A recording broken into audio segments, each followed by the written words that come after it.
Around a year ago, I set up a marketing agency with the hopes of making £1,000 a month.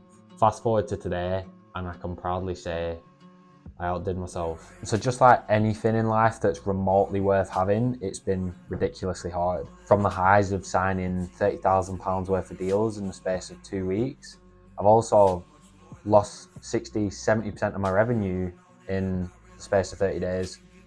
It's quite literally the most emotional roller coaster I've ever experienced, but it's also taught me the most about myself in anything that I've ever done. It's been late nights, early starts, and a heap of failure.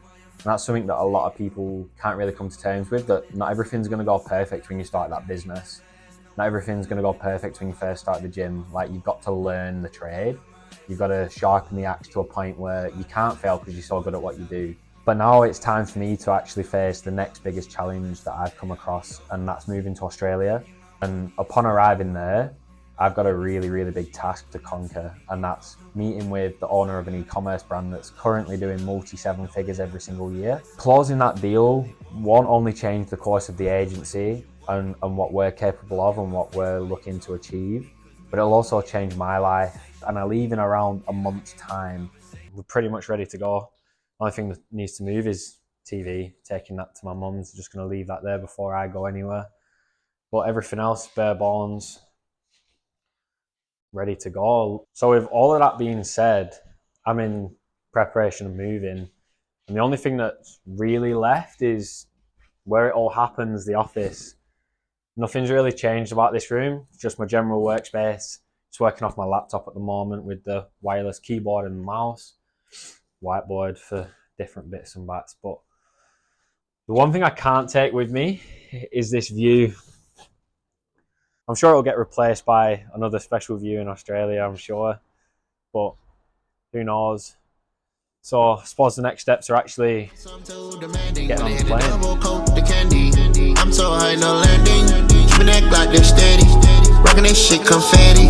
They all let it go on the telly. They all wanna rub my belly. I got my dogs out on poppin' at the Ritz.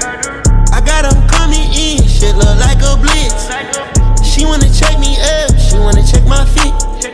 I pull up the Maybach jumping, shawty babe check my hits. I don't know why they all can't stand me. I guess I'm too demanding.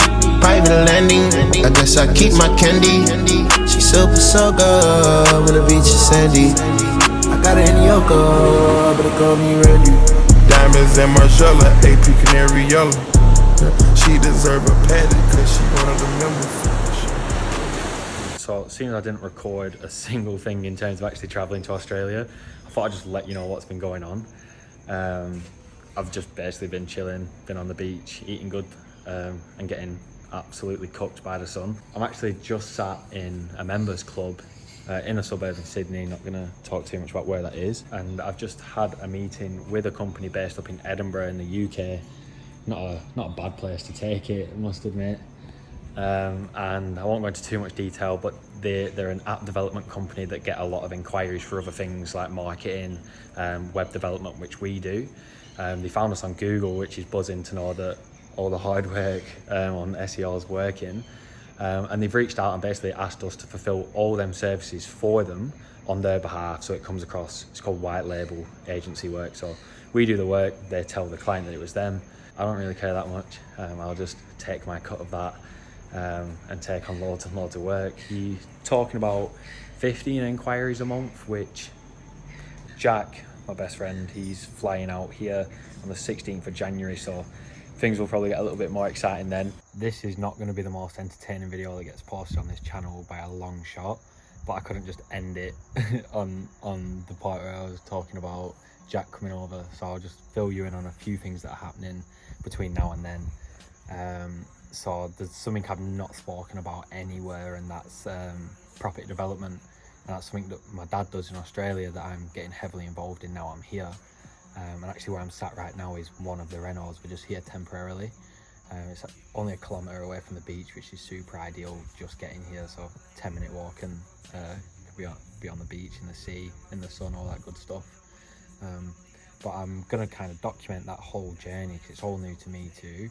So kind of how much we paid for this place, how much money we put into it, what it looks like when we started, when we finished, and then what it sells for at auction, because that's quite an interesting thing about Australia. The majority of houses, especially ones that are being renovated, go up for sale in auction and they'll be bought on the same day, which is wild.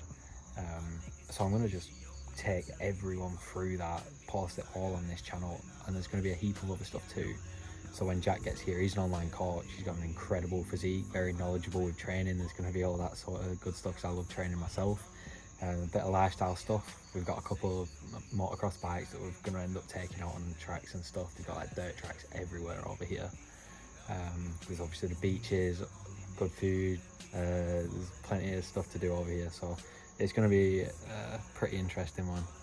But I couldn't just end the video on me basically like, yeah, waiting for Jack to come, so I thought I'd end it like this.